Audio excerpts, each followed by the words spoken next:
لیکن ہر وہ بیع جس میں بائع کے لیے یا مشتری کے لیے کوئی ضرر ہو، کوئی غرر ہو، کوئی دھوکہ ہو،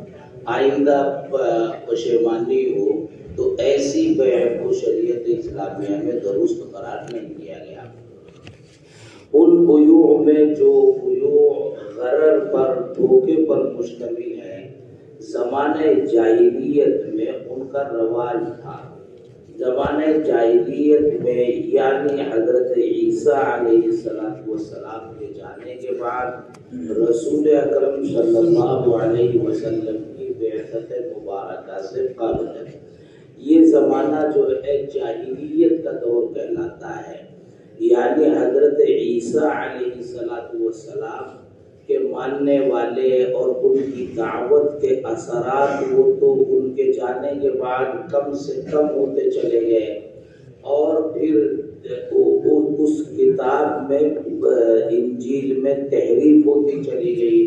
اور پھر جو ہے من مانی ہونی شروع ہو گئی۔ جو رواج جس علاقے میں، جس زمانے میں، جس خاندان قبیلے میں پڑ گیا، بس وہ رواج ہی اصل چیز تھا، وہ قوانین ضوابط خود کے طے کرتا تھے، یعنی شریعت اسلامیہ کا اس میں کوئی دخل نہ عیسوی کا تھا نہ آخری شریعت کا تھا۔ تو وہ زمانہ جاہلیت کہلاتا ہے۔ ان پڑھ لوگ تھے، ان پڑھ مراد یعنی شریعت سے، اللہ کے قانون سے ان پڑھ تھے، باقی ساری دنیا کو پڑھے لکھے اس سے کوئی فائدہ، جب تک معاد اور ردائے الہی کے لیے کوئی پڑھا لکھا نہ ہو تو دنیا اور جہان کو پڑھ لے اس سے کوئی حاصل ہونے والا نہیں۔ تو زمانے جاہلیت میں بیوع کے، خرید و فروخت کے، بزنس کے جو طریقے تھے، ان طریقوں میں ایک طریقہ تھا بیع الملامسہ۔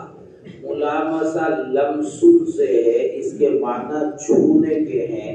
مس کرنے کے ہیں، اور چونکہ باب مفاعلت سے ہے تو پیر صاحب نے ہمیں یہ بتایا کہ مفاعلت میں مشارکت پائی جاتی ہے، ادھر سے آپ چھولے ادھر سے وہ چھولے، دونوں مس ایک دوسرے کو کریں گے تو ملامسہ بنے گا، اور ایک نے دوسرے کو لمس کیا، دوسرے نے پہلے کو لمس نہیں کیا تو اس کو لمس کہیں گے، ملامسہ نہیں کہیں گے۔ تو مباطنہ، پیٹ سے پیٹ کو ملایا تو مباطنہ ہو جائے گا، چہرے سے چہرے کو ملایا تو مواجہہ ہو جائے گا۔ تو یہ باب مفاعلت میں پیر صاحب بتاتے ہیں کہ مشارکت جانبین سے اشتراک کا پایا جانا ضروری ہے۔ تو ملامسہ جانبین سے ایک کا دوسرے کو مس کر لینا، کس چیز کا کس چیز کو مس کر لینا، اور کس انسان کا انسان کو مس کر لینا، ملامسہ لغتاً عام ہے، لیکن بیع الملامسہ سے مراد یہ ہے کہ ایک آدمی دوسرے آدمی کے ساتھ اپنے کسی سامان کی بیع کرتا اور طے کر دیتا کہ جناب یہ سامان میں آپ کو اتنے روپے میں بیچ رہا ہوں، تو سامان بھی متعین ہے اور سامان کے ساتھ اس کی قیمت بھی متعین ہے، بیع تو یہی ہو جانی چاہیے تھی، لیکن اس نے ایک شرط لگائی کہ تو جب اس کو چھو لے گا تو بیع پکی ہو جائے گی۔ پکی ہونے سے یہ مراد ہے کہ اب نہ خیار رؤیت رہے گا نہ خیار عیب رہے گا، بس یہ جو ہے یہ اندھیرے میں ہو، اجالے میں ہو، دن میں ہو، رات میں ہو، کسی بھی وقت پہ ہو، کسی بھی کنڈیشن میں ہو، میں نے پیپر ویٹ آپ کو بیچ دیا اور 15 روپے کا، اور آپ نے کہا میں نے خرید لیا، ابھی بیع پکی نہیں ہوئی۔ اگر آپ اس کو مس کر لیں گے تو بیع پکی ہو جائے گی۔ عام طور سے اس میں کپڑے کی قید لگائی جاتی ہے، کپڑے کی قید جو ہے باقی ہے، اعتراضی نہیں ہے، بعض کتابوں میں کہ میرا کپڑے کو تو مس کر لے تو یہ بے پکی ہو جائے گی، یہ کپڑا تیرے ہاتھ کیا بک جائے گا۔ یہ کپڑے کی قید اتفاقی، عام طور سے کپڑے کی بے ہوتی ہوگی، ورنہ تو کوئی بھی سامان جب میں آپ کو بیچوں تو اب یہ ہاتھ لگانے سے فرق کیا پڑے گا؟ فرق یہ ہے کہ اب آپ کو خیار رویت اور خیار عیب باقی نہیں رہے گا۔ اس وجہ سے یہ باطل ہو جاتی ہے کہ آپ دیکھنے کے بعد جب اس کو بس کر دیا، بے پکی ہو گئی، اب لے کے چلے تو آپ نے چیک کیا، چیک کر کے دیکھا اس میں تو بال آیا ہوا ہے،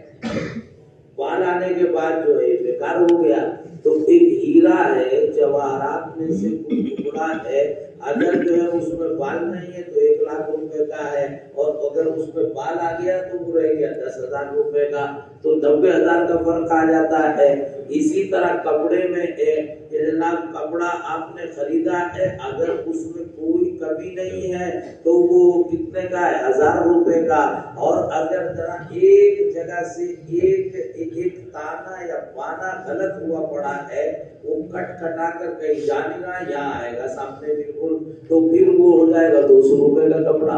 800 روپے کا نقصان ہو جائے گا۔ تو یہ خیار عیب اور خیار ربویت کی نفی کے ساتھ ہوتی ہے۔ خالی اتنا نہیں کہ آپ نے جب ریٹ طے ہو گیا کہ میں 1,000 روپے کا کپڑا آپ کو بیچ رہا ہوں، کپڑا بھی سامنے ہے، تو پھر اس میں کوئی مسئلہ نہیں، آگے قید لگاتے رہو کہ جب چھو لو گے تو بے پکی ہو جائے گی، نہیں بس کرو تو بے پکی نہیں ہوگی، اس سے کوئی فرق نہیں پڑتا، اصل میں تو ہو چکی۔ لیکن یہ بس کرنے کے بعد خیار رویت اور خیار عیب کو گویا ختم کر دیا گیا ہے، اور جب وہ ختم ہو جائے گا تو ایسی صورت میں غرر ہوگا، دھوکہ اس میں ہو سکتا، کبھی نہیں بھی ہوگا، بہت اچھا کپڑا ہوگا، 1,000 روپے کا ہوگا، لیکن کبھی کبھی اس کپڑے کے تانے اور بانے میں کوئی کمی ہوگی، کوئی کٹ لگا ہوا ہوگا، تو ایسی صورت میں چونکہ خیار رویت اور خیار عیب ختم ہو رہا ہے، وہ اس کو واپس نہیں کر سکتا، تو اس میں غرر ہو سکتا ہے، اس لیے اس میں ملابسہ سے منع کیا گیا۔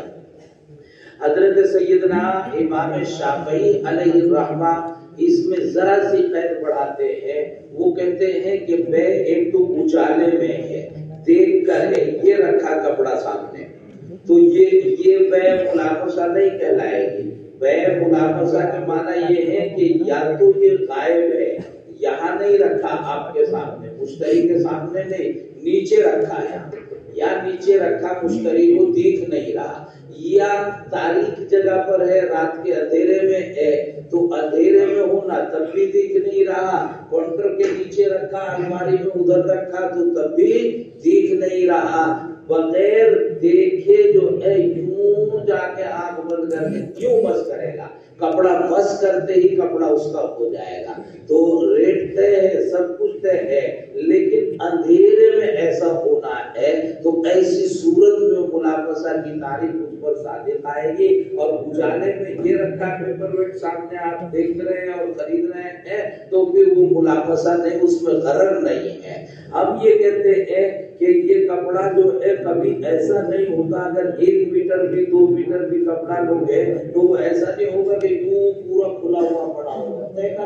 کر کے رکھا ہوگا، اور پورا تھان اگر خریدو گے تو وہ پورا لپٹا ہوا ہوگا، تو وہ اجالے میں سامنے بھی رکھا ہو، اس کی کون سی پرت نظر آئے گی؟ ایک پرت نظر آئے گی، 1/4 میٹر نظر آئے گا، باقی سارا جو ہے اس کو آپ اندھیرا ہی کہیں گے۔ اسی طرح یہ پیپر ویٹ ہے، جب تک آپ اس کو اپنے ہاتھ میں پکڑ کر چیک نہیں کر لیں گے اچھی طرح، جب تک اس کی خامیاں پورے طور پر نظر نہیں آئے گی۔ یہ مائک ہے، یہ اجالے میں یہاں پر رکھا ہوا ہے، لیکن جب تک آپ اس کو اٹھا کر چیک نہیں کر لیں گے، جب تک اس کے عیوب کا پتہ نہیں چلے گا۔ تو خالی جو ہے سامان اجالے میں نظر بھی آ رہا ہو،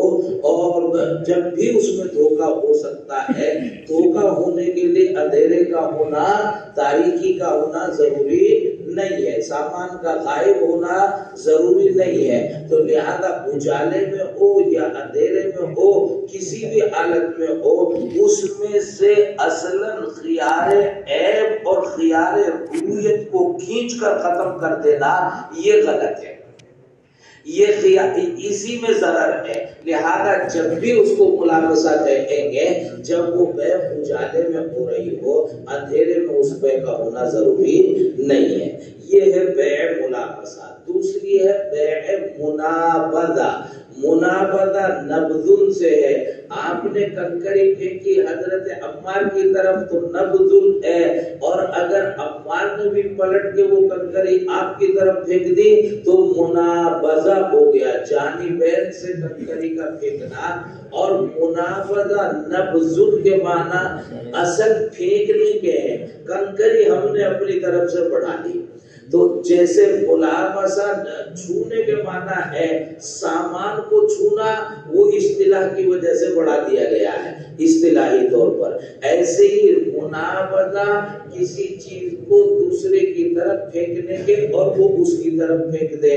تو یہ کہتے ہیں کہ منابضہ اسی کی دوسری شکل ہے، اس میں بے ہوئی ایک کپڑے کی دوسرے کے ہاتھ اتنے پیسے میں اتنا کپڑا ہے یہ بھی طے ہو گیا، ایک پیپر ویٹ کی بے ہوئی دوسرے کے ہاتھ ہوئی اور اتنے پیسے میں ہوئی، لیکن بے پکی کب ہوگی؟ بے پکی کب ہوگی؟ جب ہوگی جب کپڑا آپ کی طرف پھینک دیا جائے اور قیمت میری طرف پھینک دی جائے۔ تو ایسے جب پھینک دیں گے ایک دوسرے کی طرف تو پھینک دے یہ آپ کی طرف پہنچا ہے اور یہ میری طرف پہنچا، بے کیا ہو گئی؟ پکی ہو گئی۔ پر پہنچتے ہی اول وہلے میں بے پکی ہو گئی۔ جب بے پکی ہو گئی تو اب آپ نے اٹھا کے چیک کیا ہے، اب تو یہ تو خراب نکلا، تو ایسی صورت میں اب آپ کو خیال عیب نہیں ہے۔ تو طریقے تھے لوگوں کے الگ الگ، جیسے کپڑے پہننے کے طریقے، مہندی کے دن جو ہے یہ والا کپڑا پہنا جائے گا، یہ ڈیزائن ہوتا ہے اس خاندان میں، اور دوسرے خاندان میں دوسرا طریقہ ہوتا ہے مہندی کا، اور شادی کے دن جو ہے اس خاندان میں اس طرح پہنتے ہیں، اس خاندان میں اس طرح پہنتے ہیں۔ تو یہ جو ہے بازار کے الگ الگ طریقے تھے۔ کسی کا طریقہ ہے ملامسہ کا، کہ جب ایک نے دوسرے کے سامان کو چھو لیا یا قیمت کو چھو لیا تو ایسی صورت میں مس کرتے ہی اول پہلے میں بے پکی ہو گئی، اب یوں ہاتھ لگتے ہی بے پکی ہو گئی، اب دیکھوں گا نا سامان کیسا ہے، خیال ہے تو ختم ہو چکا۔ اسی طرح پھینکتے ہی بے پکی ہو گئی، اور پھینکنے کے بعد اب چیک کریں گے خیال عیب چونکہ ختم ہو چکا، تو نہ منابضہ جائز ہے اور نہ ملامسہ جائز ہے۔ جی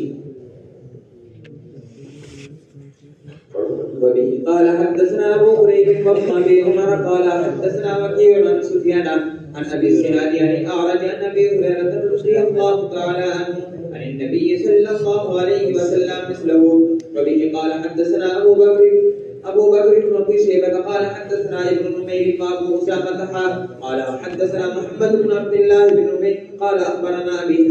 قال وحدثنا محمد بن مسنى قال حدثنا عبد الوهاب كلهم عن عبيد الله بن عمر عن خبيب بن عبد الرحمن عن حفص بن. اور دو طرح کے پہناوے سے انکار فرمایا۔ دو طرح کی گویو کیا ہے؟ ایک ملامسہ ہے، دوسری منابضہ ہے۔ اور ملامسہ انسان کا دوسرے کے کپڑے کو اپنے ہاتھ سے مس کر لینا ہے، رات میں ہو یا دن میں ہو۔ وَلَا يَقْلِبُهُ إِلَّا بِذَلِكَ، اور نہ پلٹے وہ اس کو مگر اسی سے، یعنی جب یہ آپ کو یوں دے دیا میں نے، آپ نے یوں مس کر لیا، وَلَا يَقْلِبُهُ إِلَّا بِذَلِكَ، اب اس کو پلٹے گا نہیں جب تک کہ بے پکی نہ ہو جائے۔ تو بے پہلے پکی مس کرتے ہی کیا ہوا؟ بے پکی ہو گئی۔ اب جو ہے اس کو پلٹ رہا ہے، اب دیکھ رہا ہے اس میں تو یہ کمی ہے، تو اب تو پکی ہو چکی ہے، اب تو واپس نہیں ہوگا. تو ولا یقلبہ، اور نہیں پلٹے گا اس کپڑے کو، ابھی صرف مس مس کرے گا. مس کرتے کیا ہو گئی؟ بے پکی ہو گئی. ولا یقلبہ الا بعد البیع لازم، تو اب پلٹے گا کب؟ الا بذالک، بے کے منعقد ہو جانے کے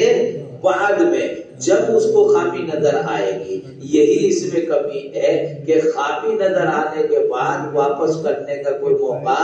نہیں ہے، بے اس سے پہلے لازم ہو چکی، نافذ نہیں ہوئی. خالی نافذ ہوتی، اختیار رہتا واپس کرنے کا، خیار عیب ہوتا، خیار رویت ہوتا، تو پھر بے درست ہو جاتی. لیکن ولا یقلبہ، اور نہیں پلٹے گا کپڑے کو، مس کرتے ہی بے لازم ہو چکی ہوگی. الا بذالک، الا بعد البیع اللازم، یا الا بلزوم، الا بعد لزوم البیع، بے پکی ہو چکی ہوگی. والمنابذۃ، اور منابذہ یہ ایک آدمی دوسری کی طرف اپنا کپڑا پھینک دے اور دوسرا اس پہلے کی طرف اپنا کپڑا پھینک دے. وَيَكُونُ ذَلِكَ، اور یہ پھینکنا ہی عمل پھینک، یہ جو ہے غیر نظر، اور اس میں کوئی غور و فکر نہ ہو، چیک نہ کیا ہو. ولا ترادل، اور نہ عیوب پر آدمی راضی ہو، بعد میں جا کر دیکھ کر پچھتاوے کہ تو 1000 روپے 100 روپے کا بھی نہیں ہے. تو ایسی صورت میں پھر یہ جائز نہیں ہوگی. یہ دو چیزیں ارشاد فرمائی. نہا رسول اللہ صلی اللہ تعالی علیہ وسلم عن بیعتین و لبستین، دو طرح کی بیع، یہ تو ملابسہ اور منابذہ آ گئی، اور دو طرح کے پہناوے سے رسول اکرم صلی اللہ علیہ وسلم نے انکار فرمایا. چونکہ کتاب البیوع ہے اس لیے بیوع کو تو انہوں نے بتا دیا، لیکن لبستن جو ہے کیا ہے وہ بتایا نہیں ہے. وہ دوسری حدیثوں میں اس کی تشریح آئی ہے اور اس کو تم پہلے سے پڑھتے بھی چلے آئے، بس یہاں منتبہ کرنا ہے. ایک تو ہے اشتمال الصماء، اشتمال الصماء. صماء کہتے ہیں اس پتھر کو جس میں کہیں کسی طرح کا سوراخ نہ ہو. گول پتھر ہے یا چوکور پتھر ہے لیکن کسی طرح کہیں کو ذرہ برابر اس میں سوراخ نہیں ہے. تو اشتمال الصماء، اس پتھر سے تشبیہ دی ہے ایک خاص طرح کے کپڑے کو. آپ نے ایک چادر لی اور چادر لے کے اس کو یہاں سے یوں کر کے سل دیا اور اس کو پہن لیا جیسے جبہ ہوتا ہے. اگر جبے میں جو ہے جبہ تو چاروں طرف سے سل گیا، اس میں چاک بھی نہیں ہے نیچے، تو ایسے اگر اس میں یہ آستین نہ ہو تھوڑا اور چوڑا کر دیا جائے اور یہ ہاتھ بھی اندر ہی کی طرف چلے جائے تو اس کو کہیں گے سما.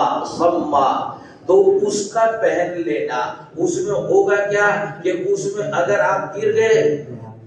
اگر ٹھوکر لگی گرے تو ہاتھ کی ٹیک نہیں لگا سکتے نا آپ کے بچاؤ کی کوئی شکل نہیں رہی، دھوکا ہوگا، پریشانی اس میں ہو سکتی ہے. اسی طرح وضو کے لیے، استنجے کے لیے، ہر ضرورت کے لیے اس میں پریشانی ہوگی. بند رہنا اس انداز سے، اس طرح کو رسول اکرم صلی اللہ علیہ وسلم نے منع فرمایا.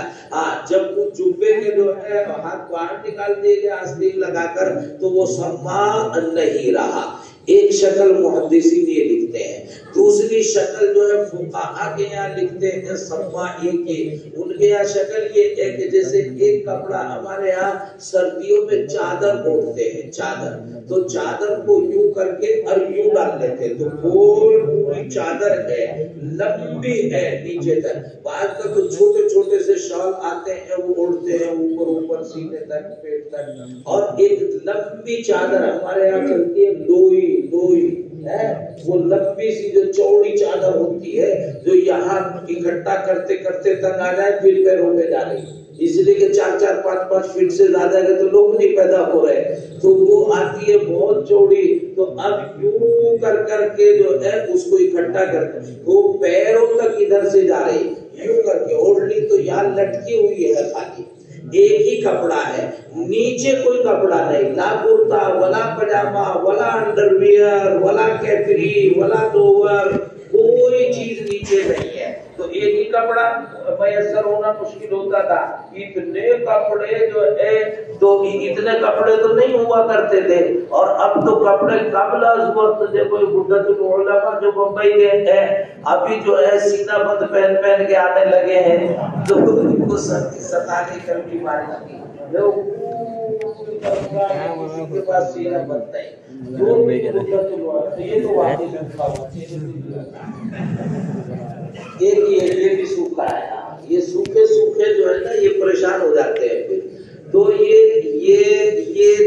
ایک ہی کپڑا جب ہوگا تو وہ جو چادر بغیر سلی یہاں رکھی ہوئی ہے نا، تو وہ تم دیکھتے ہی ہو، رکوع میں جاؤ تو پھر گر جاتی ہے، پھر جو ہے جب سجدے سے آؤ گے سجدے میں جاؤ پھر گر جاتی ہے، پھر کھڑے ہو تو پھر ڈالنی پڑتی ہے، تو اس میں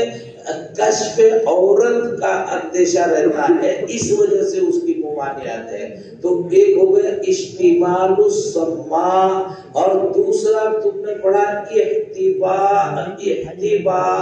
احتباء کا معنی ہے ایک ہی چادر، ایک ہی کپڑا ہوتا تھا، لا کرتا والا پجامہ کوئی چیز نہیں، ایک ہی چادر ہے، اور ایک چادر جو ہے وہ نیچے تک لٹکی ہوئی ہے، پھر نیچے جیسے بیٹھے ہوئے نا بالکل جیسے تم بیٹھے ہوئے ہو، تو پھر کبھی کبھی دونوں ٹانگیں کھڑی کر کے آدمی بیٹھ جاتا ہے یوں کر کے، دونوں ٹانگیں یوں لے کر، اور کبھی یوں دونوں گھٹنے بیچ میں لیے یوں ٹیک لگا دیتا ہے، یوں ٹیک لگا لیتا ہے تو یوں بیٹھا ہوا، تو ایسے ٹیک یا تو یوں لگاتا ہے، اور کبھی کبھی سردیوں میں تم نے دیکھا ہوگا کہ دھوپ میں لڑکے بیٹھے ہوئے ہیں اور رومال چکے ہوتا ہے، رومال سر سے اتر کے یا کمر کے پیچھے کو باندھا اور گھٹنوں پہ یوں باندھ دیا اور یوں بیٹھے ہوئے، تو ذرا سا ٹیک پیچھے نہیں مل رہی، تو ٹیک کا ایک طریقہ یہ بھی ہے، یوں کر کے جو ہے سکون مل جاتا ہے، ٹیک لگ جاتی ہے۔ تو ایسے یا تو رومال باندھ لیا دونوں ٹانگوں گھٹنوں کے پاس اور کمر پر، اور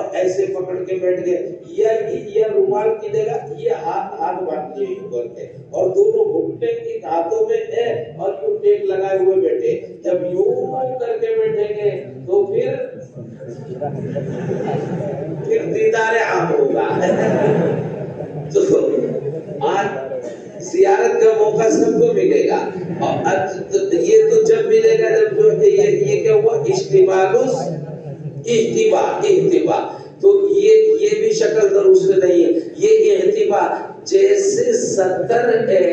یہ تو خیر ناجائز شکل ہے، زیادہ بڑا ناجائز ہے، لیکن اگر نیچے پجامہ ہے کچھ اور پہن رکھا تو پھر کچھ نظر آئے گا نہیں، تو پھر یہ ممانعت نہیں رہے گی۔ لیکن ہمارے یہاں جو ہے ایک مسئلہ یہ ہے کہ جسے کا دیکھنا بھی جو ہے وہ اچھا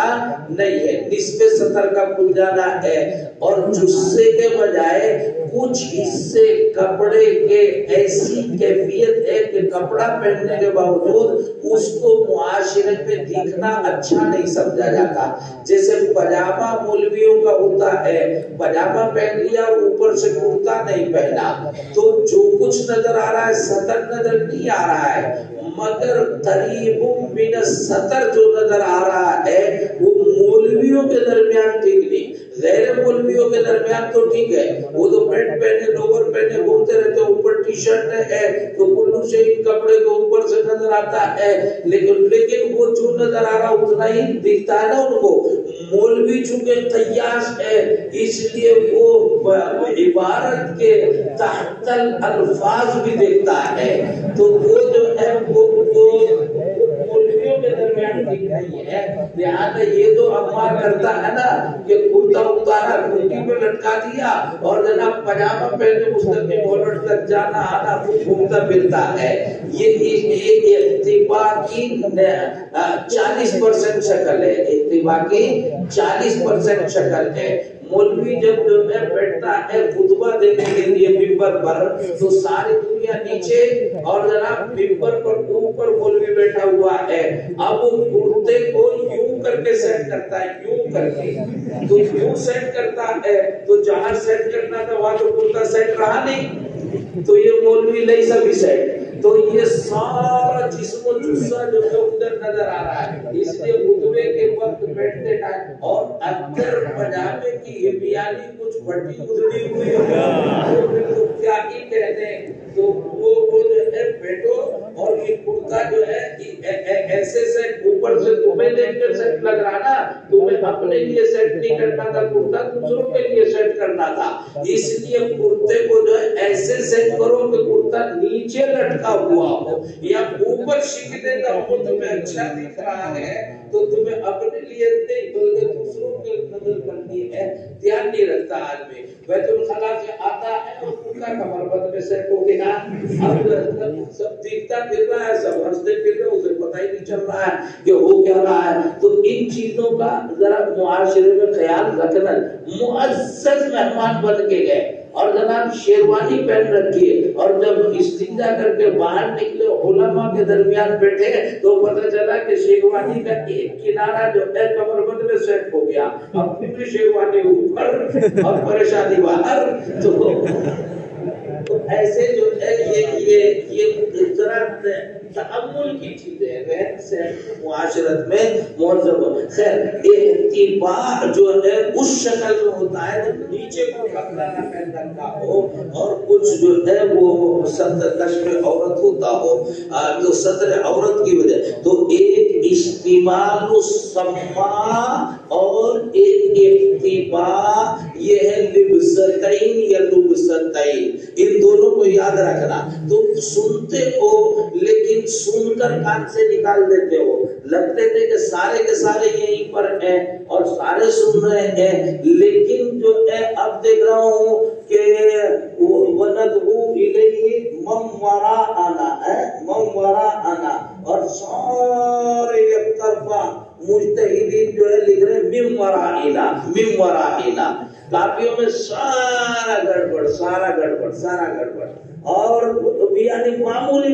چیزوں میں گڑبڑ، حساب ہو اللہ، تو کیا حساب اللہ پر ہوگا؟ مجتہد بالکل اجتہادی غلطی پہ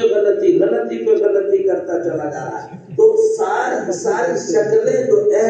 ایسی بگاڑ رکھی ہیں کاپیوں کی، ایسا لگ رہا ہے کہ ایک دن بھی کلاس میں نہیں آئے تھے، نہیں آئے تھے۔ حضور صلی اللہ علیہ وسلم نے کہے سے منع فرمایا تو لکھتا ہے مظفف، سمجھے نا، بڑی طاء سے لکھتا ہے مظفف، سمجھے نا، نقیر مظفر تھا نا، مظفر اب سیدھا لکھ دیتا، تو ایسا لگتا ہے کبھی عبارت کی طرف دیکھا ہی نہیں، ورنہ تو سیدھا لکھا ہوا ذہن میں رہتا، مظفر ہے، نقیر ہے، منقط ہے، تو جو بھی کچھ ہے وہ سیدھا رہتا نا، اس کو یا تو لکھتا ہی نہیں کہ حضور صلی اللہ علیہ وسلم نے کہے سے منع فرمایا، کن چار باتوں سے منع فرمایا، کسی کو تکلیف دینے سے منع فرمایا، کسی کا مال چوری کرنے سے منع فرمایا، غیر محرم کی طرف نگاہ ڈالنے سے منع فرمایا۔ جتنا منع فرمانے کی شکلیں اسے سمجھ میں آ سکتی تھی، تعلیم الاسلام دینی تعلیم رسالے میں جو کچھ پڑا ہوگا وہ سارا لکھتا ہوا چلا جا رہا ہے۔ اور جو ہے املا کی انتہائی درجے غلطی، مطلب ذوالقعدہ کو لکھتا ذوالقاعدہ، تو چاہے ساری عبارت سے شاندار تحریر بہترین لکھا، لیکن ذوالقاعدہ لکھتے کہاں آ گیا؟ 90 نمبر سے 0 پہ آ گیا، جیسے تو الف باتا بھی نہیں آتا ابھی۔ ذوالحجہ لکھتا ہے چھوٹی آ سے، سمجھا نا، ذوالحجہ، اس میں سوچا ہجے کو ہو گئے، اس لیے ذوالحجہ بن گیا ہوگا۔ تو یہ املا کی غلطیاں، تو املا کچھ اردو بھی پڑھ لیا کرو تھوڑا بہت، تو املا تو صحیح ہو جائے۔ تو ذوالحجہ کا کیا مطلب ہوتا ہے بھائی؟ قاعدہ کا کیا مطلب ہوتا ہے؟ ایسی چیزیں چلو غلطی ہو گئی، یاد نہیں رہا کہ اشہر حرم کتنے ہیں، یہ ہمیں یاد نہیں رہا، کوئی بات نہیں، ایک دو صحیح یاد رہ گئے، ایک دو غلط یاد رہ گئے، ایسا چل سکتا ہے، لیکن ذوالحجہ کیسے چلے گا؟ ذوالقاعدہ کیسے چلے گا؟ مظفر یہ کیسے چلے گا؟ تو یہ نہیں چلے گا۔ تو یہ جو ہے یہ غلطیاں، ایسا لگتا ہے جیسے عبارت کی طرف دیکھا ہی نہیں اور کلاس میں آئی ہی نہیں، تو ایسا ایسا لگے ہلکے کے کلاس میں آئے تھے. اب تو بڑا چشمہ ہی تھا, 10 20 50 فیل ہو گئے ہوں گے, یا پاس ہونے کے نمبر آ گئے ہوں گے, یا کھانا پینا بند ہو جائے گا اتنے ہی پہ. لیکن اب کے برائے سالانہ آئے جو مسئلہ, اس لیے سوچ سمجھ کے سنتے رہنا اور عبارت کو دیکھتے بھی رہنا. من ان غیر نظر, کبھی نجری لکھو پھر ولا تراض ان بیعتین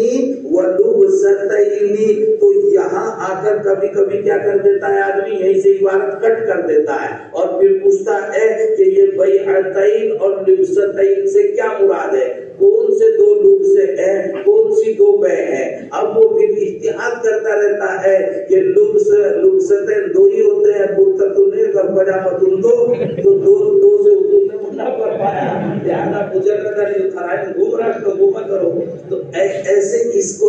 آگے تشریحات جہاں آتی ہے اس کو بھی تھوڑا سا پیش نظر رکھا کرو. پوری ہوئی کیا عبارت, ایک حدیث رہ گئی, پڑھو پڑھو. وحدثني عمرو الناقد به قال حدثني عمرو الناقد قال حدثنا يعقوب بن ابراهيم بن سعد قال حدثنا ابي عن صالح عن ابن شهاب بهذا الاسناد.